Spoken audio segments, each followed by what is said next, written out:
All right, episode 4 of Ball. Today we have our first and least esteemed guest of the entire series.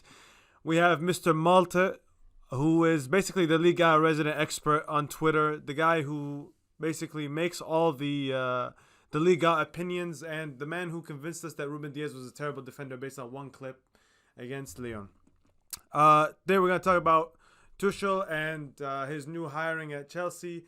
And we're going to talk about some of the background of what happened at PSG, a little bit about what happened at Dortmund, and how that forecasts going forward with his time at Chelsea. All right, so basically when Tuchel took over at PSG, I mean, there's a kind of misconception about what kind of team he had. I mean, automatically, he already had Di Maria, and he already had Neymar, he already had Mbappe. He had Cavani, Verratti, Thiago Silva, Kimpembe, and Marquinhos already at the club. Basically, the spine of an easily league winning team, and one honestly that with as many of those young guys, you could easily say should have won a Champions League. I guess they did compete very hard, but ultimately with the lofty expectations and the kind of money they spent, a little bit fell a little bit under expectations, especially like the way they got to that final. I mean, it was like it was a nonsense. It was a nonsense route with only one-legged ties. But basically, if you talk about his time, I think the one thing that would most be applicable going forward with Chelsea is how he treated youth players, or how he managed youth players in his squad. Basically, when he took over, he had almost, I think it was 12 under 23 players in his squad. And by the end of his reign, almost all those guys had left. The guys that remained were Mbappe, Colin Dagba, and Kimpembe.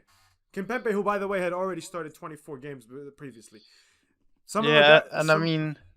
Going from that, like even with the squad it started with it's a Champions League contending squad that should be able to compete from the get-go. You shouldn't have to have one-legged easy route to get to the final.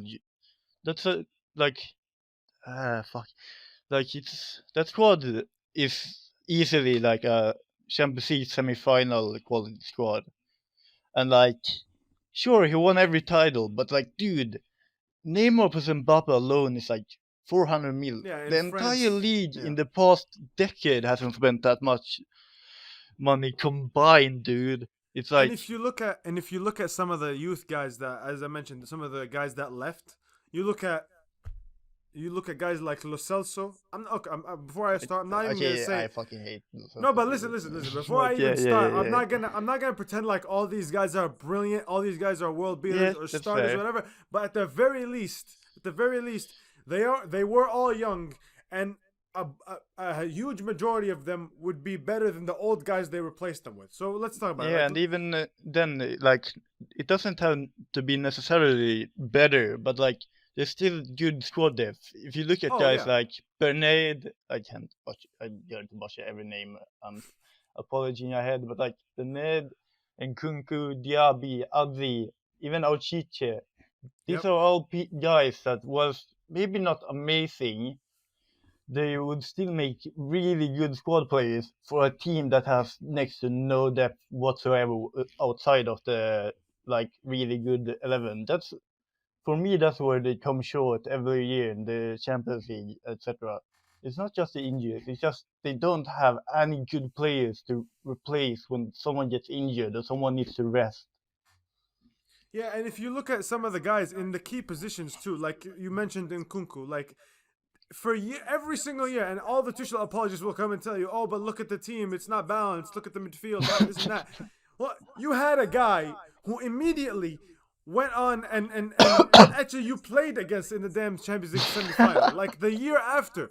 And all these guys, man, they will come and tell you, oh, well, actually, he gave him starts. He gave him Kunku starts. Yeah, and he gave him completely meaningless starts. He gave him not 1 second of Champions League football, and he had one appearance in 8 games that season. The season before he left, he had one appearance in 8 games against Marseille, Lyon, Monaco, and Lille. Like, that's embarrassing. It's nonsense games, and for a guy that wants to progress, that's nothing. Yeah, and on that note too, Nkunku in the season where Tuchel allegedly gave him minutes, the guy didn't play once a full game until the league was won, but one game where he played at right back, dude. If I'm a talented young attacker / attacking midfielder and someone plays me at right back, I'm fucking handing a transfer request on the fucking spot, dude. Like, and you come look at on. some of these guys, dude. You mentioned Adli, you mentioned Aoshish, you can even talk about Ikone and Musa Diaby, right? All these guys were shipped out, and look at the guys who came in. What's his name? Yeah, you got Sarabia, who's even worse than Mahrez when it comes to scoring meaningful goal contribution. Not on this channel. Not on this channel do we talk about Riyad Mahrez that way, okay? You can go do that on your own timeline, but on this channel we respect the PFA player of the year, fine, right? but like, even barring that cheap shot, the guy hasn't scored a single meaningful goal for PSG in his entire PSG career. No, and then Choupo-Moting too. These are the guys that are replacing. It's just like, this guy, Choupo-Moting, came right off a relegated season at Stoke, and like, I know Tuchel apologies in the replies to this, in the quotes, in the fucking whatever. We're gonna say, yeah, that's all Leonardo. No, dude, Leonardo does not fucking sign Choupo-Moting. Are you crazy? Like, dude, come on, man. I am not buying it. That's the biggest point. Is everybody wants to blame it on Leonardo, and that's like half of my notes. Is just like, look at these guys that they signed under Tuchel before Leonardo. So you can't even, like, I every single time I discuss Tuchel or I criticize Tuchel, immediately it's like, oh, well, it's all Leonardo. It's Leonardo's fault. Leonardo wasn't there in 18-19 when they signed Leandro Paredes for 40 million. Awful. Thilo Kehrer for 40 million. The worst, genuinely the worst defender I might have ever seen.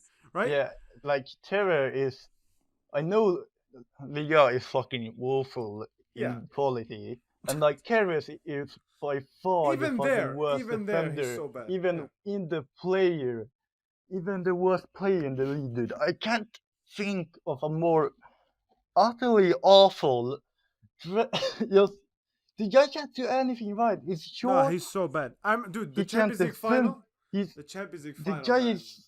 The closest he has to any quality is being somewhat fast, and he's not even that fucking fast, man. It's not even. It's not like he's rapid. It's like, nah, man. It's just the worst transfer I've and it's 80 million on guys. 80 million on guys that even those guys that want to blame Leonardo, even those guys will acknowledge those transfers are awful, and that's 80 million. That's 80 million.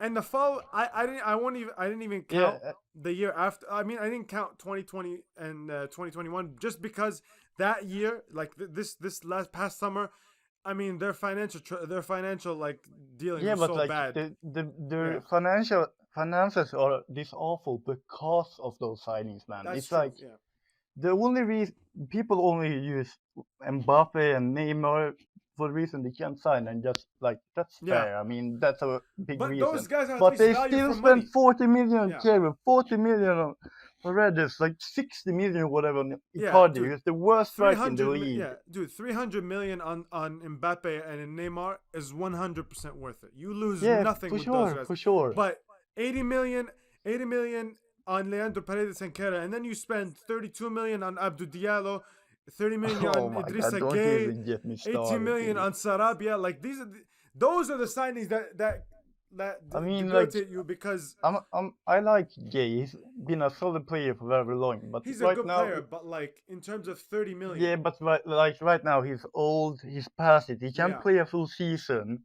He's rapidly declining as we go on.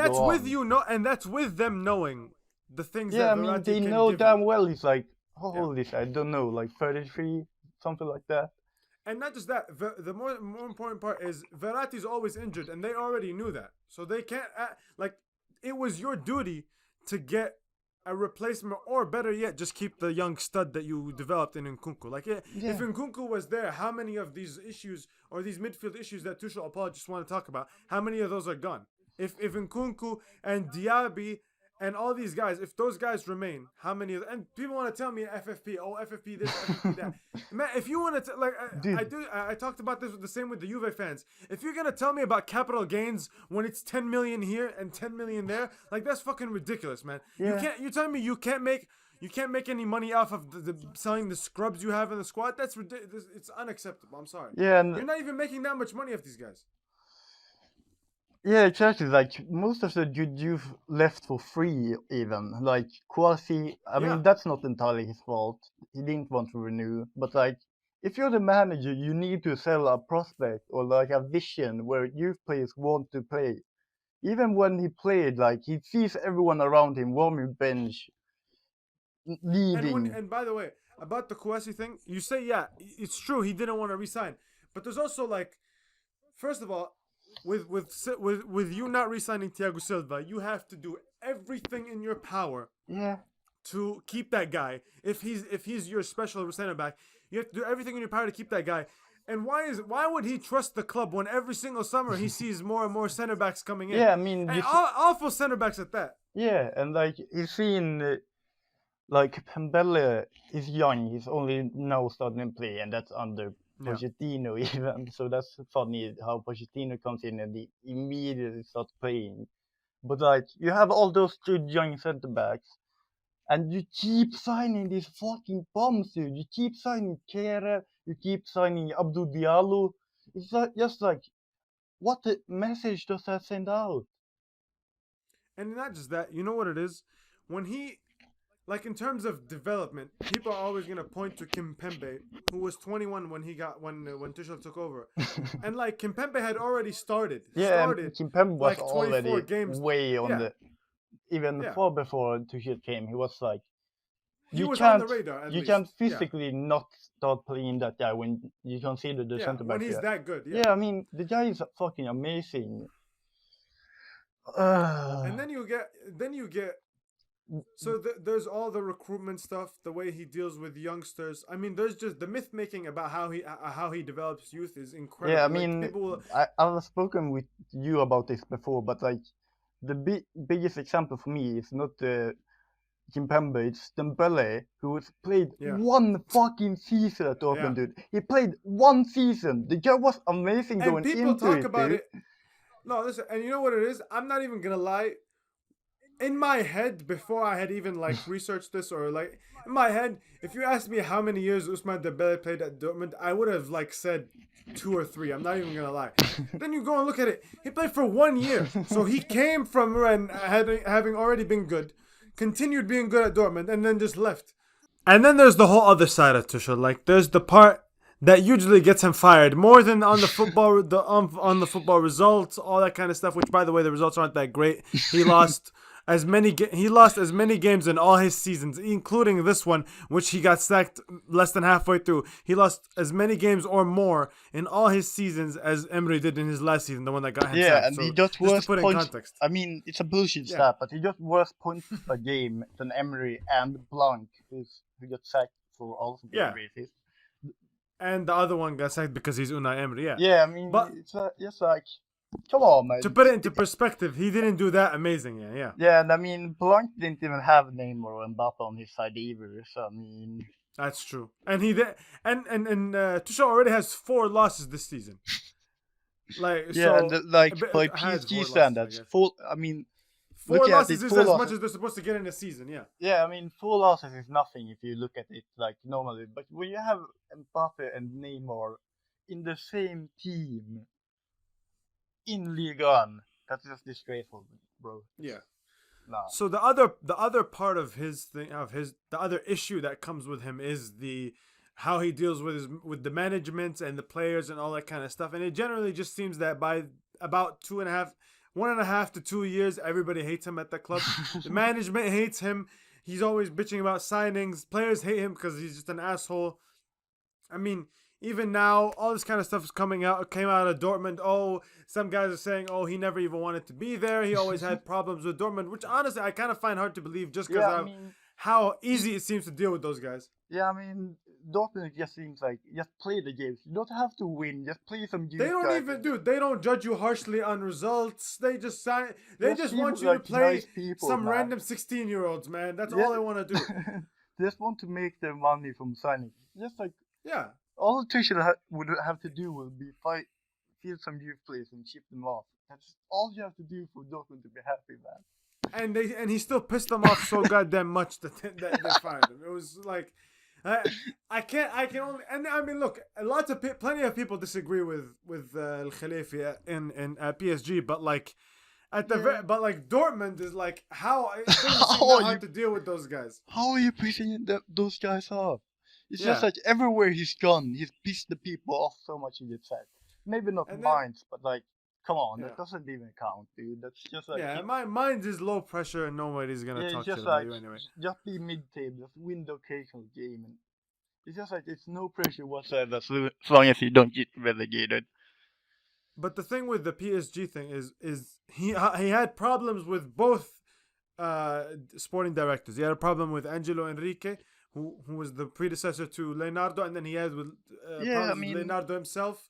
He always criticized all the dude. Yeah, I'm just saying, like the guys I listed that he inherited. I can't believe somebody who inherited all that would consistently and like unbelievably, what's it called, like complain about like the kinds of signings he was getting. Yeah. First of all, a lot of those signings have like Kerr, Diallo, Paredes. I mean, those signings have his fingerprints all over them. Those are the exact kind of players. Those are the exact kind of players you'd imagine he asked for. Which is I mean, like, I can't see any reality where it's Leonardo or Angelo Enrique who requested those signings. There's just no way, dude. There's no fucking way. I'm not buying it. And then obviously we gotta talk about. I mean, the last one. I'm not gonna like try to act like we're some sort of experts. I mean, it's two white guys on the channel, but like, it's like that with the kids on you about Fortnite or whatever. But like, we see is Fortnite overrated? But but like, basically, you have to talk about the incident that recently happened in Istanbul, Başakşehir, with the racism incident against one of the Başakşehir assistants, and the rightful backlash that Tuchel got for his like unbelievably fucking stupid reaction to that incident. Man. It's so bad, man. When your own players are preparing to walk off, and you're there arguing with the Istanbul, but okay, I'm not even joking. Başakşehir. Player Gulbrandsen, and it's just like, dude, did you hear him? No, he's still like, I didn't hear him, but did you hear him? You didn't hear him? Okay, then we can't say we didn't hear him. It's like, dude, your own players are trying to storm up, are ready to go off. Your own players heard it. So, like, who are you trusting? I don't understand. Yeah, and then he asked the fourth official if he had really said it to Webo, or if it was the Turkish side that did not want to play, and that they had been preparing to do That's unforgivable, Turkey. Man. And, like, he denied that, but, like, why would Webo come out and lie about that? It's I mean, the whole situation is very fishy, and like by all accounts, it was the straw that broke the camel's back with almost the entire PSG locker room. Everything at PSG, honestly, like if you don't even trust your own players, raging about to walk off, and you asking the fourth official, did you say it, bro? Did you say it? Like it's good to say yes or some shit. Like, come on. No, and it's not just that. There's also now I saw the other day about how Tuchel let the Brazilians wanted late practices so that they could sleep in, and now Pochettino's like brought it back to 11 a.m. and all this kind of stuff.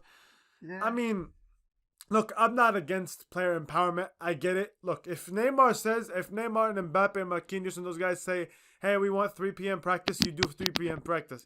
But like, it is a negative that, like, I don't know, like that they would want that in the first place. Yeah. You know what I'm saying? I can't imagine. I mean, like, and like, sure, I get it, even if superstars now, but but what I feel is like, even if they want that, it's like a bad indicative on Tuchel that they like even dare ask him, because like under most managers you just wouldn't even bring it up. You would just go no, and Poch is doing it now. I honestly can't imagine we're gonna hear too much fuss about it. No, you know what I'm saying? I don't see how that would happen. Those guys are pros, man. Those guys, like all the guys I've mentioned that complained, probably. Neymar's been at Barcelona. Neymar's like, he's a professional, man. It doesn't matter. Oh, we talk about all this shit about off the field and whatever, but the guy does his shit. Like, if he wasn't, he wouldn't be as good of a player as he is. So I can't imagine we're actually gonna get a bunch of criticism there. Yeah, just generally, I just never liked I never liked Tuchel. I don't like his No, high line. I don't like his recruitment. I don't I like how don't he like treats people. anything about him, to be honest. His football is dire. He's just a racist white guy from Germany. It's just That everything about it by the pisses way, me off, dude. that's the clip we're putting on Twitter. That's what we're starting with. It's all the way at the end in the episode, but that's what we're starting with. I just don't think it's gonna work at Chelsea. I can't see it. He's already starting to bench Mason Mount. I don't know why, because he wants to play his German buddies. Yeah, But but just generally, I I can't see mean, how it I works. watched bits of his first game, and you see all these people like praising him for his possession football. 700 passes, bro. Yeah, they Like, had don't like you get it? 800 passes and like one clear cut chance at most. It's just like, how is this? How is that? All right. To end the episode, let's do it. Let's put ourselves on the line. All right. Where do you think they'll finish? uh, I'm gonna. By the way, I reckon. wait. I'm gonna say the target has to be Champions League. Yeah, that's Like, fair. they're I not need to check they're not tables that far as well. away. They're not that far away. So the target has to be Champions League. So where do you think they'll finish? I reckon they finish at like a solid 6th place, maybe. They're 10th right now, so that would still be decent. But like, I can't see them get top 4. I'm sorry. This. Yeah, I can't. I don't think they'll get top 4, which would. Look, I'm not gonna obviously. I'm not right now. I'm not gonna say it's if they don't make top 4, it's all his fault. But I No, will of blame a course lot of not. it on him, But obviously, because yeah. they're 9 points behind right now, which. Yeah, and the teams ahead of them. I mean, they're Wait, not. no, there's These are 7 points. My bad. But yeah. 7 points behind. But look at the Yeah. teams ahead of them are all gonna lose points. Yeah, I mean, Leicester especially, I can see losing points. I can see United losing points. Leicester, Everton, all these teams. Yeah. Yeah. But look, it's not just that. I'm looking now. Look, with the amount of money Chelsea just spent and this hire, I'm looking at them now. Next year should be a title challenge. Yeah. If you spend 200 million and you fire your manager and you get whatever, man, and you get the guy, quote unquote, right? Yeah. Next year should be a title challenge. So I'm looking for shit right in the coming season. Obviously, I'm not saying that, but in the coming season, I'm looking for shit to set up that next year. Yeah. And if I don't see it, I'm gonna be right, which we won't see it. Title within the next 2 years. That's just so bad. It's Yeah. so bad. And he'll be gone by then if they don't. Yeah, No way. I I mean, can't see Matt Abramovich being as trigger happy as he is. No, but like even I'm going to put myself on the line and say he's going to fall out with the board within a year. If you see the quotes behind what Lampard said with Yeah. No way he's gonna agree with all